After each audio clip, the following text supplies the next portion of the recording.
2026 सिर्फ एक साल नहीं हो सकता, यह भारत के लिए एक स्ट्रेटेजिक टर्निंग पॉइंट बन सकता है। पावर शिफ्ट्स हेडलाइन से नहीं पहचाने जाते, ये डायरेक्शन चेंज से पहचाने जाते हैं। और अभी ग्लोबल डायरेक्शन बदल रही है। सवाल है, क्या इंडिया तैयार है?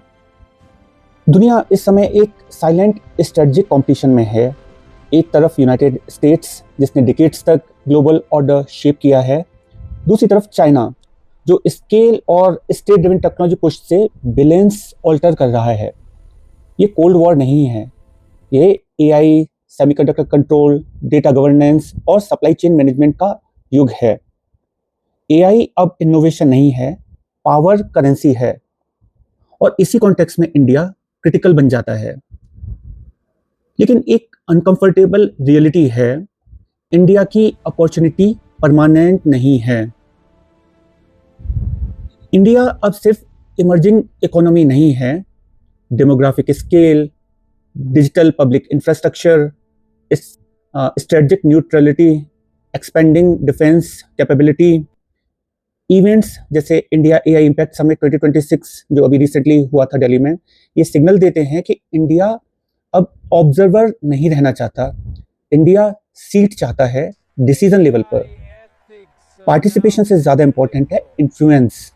इस समय 3 शिफ्ट साइमल्टेनियसली चल रहे हैं। टेक पार्टनरशिप्स इंडिया की ओर, supply chain diversification, multi alignment diplomacy. लेकिन पावर वैक्यूम एम्प्टी नहीं रह सकता। अगर इंडिया मोमेंटम मेंटेन करता है, रीजनल हायरार्की शिफ्ट हो सकती है। अगर फोकस टूटता है, विंडो श्रिंक हो सकती है। अब पिक्चर बदलती है।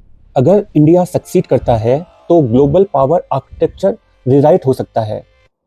3 बड़े परिणाम, AI governance influence, global norms shaping power, defence and tech leverage, strategic autonomy equals to negotiation strength, global south anchor, alternative development model.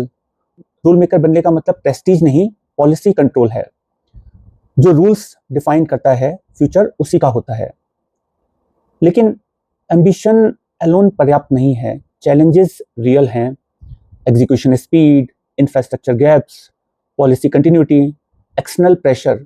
Momentum बनाए रखना कठिन है, मोमेंटम बचाए रखना और कठिन है। और यहाँ पे ही सबसे बड़ा रिस्क छुपा है। अगर मोमेंटम खो गया तो यह दशक इंडिया के लिए ऑर्डिनरी भी बन सकता है। 2026 आउटकम से ज़्यादा ट्रेजेक्ट्री इंपॉर्टेंट है। और अगले 3 से 5 साल अगर कंसिस्टेंट रहे तो इंडिया रीजनल इन्फ्लुएंस से आगे निकल सकता है। लेकिन अगर फोकस फ्रेगमेंटेड हुआ तो स्ट्रेटेजिक विंडो क्लोज हो सकती है। History rarely repeats opportunities. अगर आप समझना चाहते हैं कि इंडिया, चाइना और यूएस के साइलेंट एडजस्टमेंट इस पूरी स्टोरी को कैसे रीशेप कर रहा है, तो अगला एपिसोड देखिए, the silent power shift between India and China and US.